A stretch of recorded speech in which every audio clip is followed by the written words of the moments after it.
Welcome to the Center for Genomics Research. The CGR is a core facility of Wright State University located within the Department of Biochemistry and Molecular Biology. CGR's primary mission is to provide support for Wright State research faculty engaged in basic and clinical research in the areas of gene expression, flow cytometry, and genotyping. Here, I'll tell you about next-generation sequencing taking place at CGR. The central dogma of molecular biology is that the instructions encoded in DNA are transcribed into RNA, which is translated into proteins. The proteins then carry out the enzymatic and structural functions of the cell. DNA is composed of 4 bases, abbreviated A, T, G, and C. The order of these bases determines ultimately how each cell operates. It is changes in the DNA or the expression of RNA that cause many diseases, including cancer. One way to determine the sequence of these bases is through DNA sequencing. At the Center for Genomics Research, we use a DNA sequencing method called ion torrent. The chemistry exploits the fact that as a new base is added to a growing DNA strand by a DNA polymerase, there is release of a single proton. Most next-generation sequencing relies on the released pyrophosphate group. Through some clever chemistry, it can be used to generate measurable light. In contrast, ion torrent sequencing measures the proton. A change in proton concentration is measurable as a change in pH. As bases are added to DNA on beads inside the sequencing chip, the release of protons is monitored.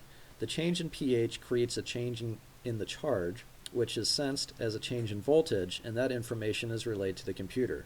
This allows rapid determination of the DNA sequence. There are many applications for next-generation sequencing. We can use this to identify genomics changes associated with a disease, such as DNA mutations in cancer. We can find DNA sequences that predispose to a disease. Instead of the DNA, we can look at the abundance of RNA to find out what genes change in expression in different conditions. The changes we observe can tell us about the causes of disease and guide our efforts to discover treatments. In addition to next-generation sequencing, CGR is adding capabilities in third-generation sequencing.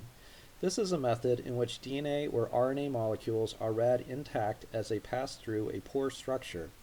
The changes in the electrical resistance across the pore depends on the shape of the base passing through it, thus allowing rapid sequencing of native DNA or RNA molecules. Because we are sequencing intact molecules, we can tell exactly which isoforms are present, that is, which version of each gene is being expressed. Moreover, we can discern the difference between RNA or DNA bases and modified bases. Cytosine has a different resistance than methylcytosine, for example. This affects gene expression and function. There are many projects ongoing at CGR. These include research questions such as, how does a person's DNA influence athletic performance? Can we use circulating small RNA molecules to predict or prevent motion sickness? Does the splicing of mRNA change as cancer progresses? How is honeybee RNA modified in queens? How does diet affect the microbiome? The CGR strives to cultivate collaborations between basic and clinical researchers at Wright State through training of personnel, collaborative projects, and joint grant submissions. If you are interested in learning more about how CGR can help your project, please contact us anytime.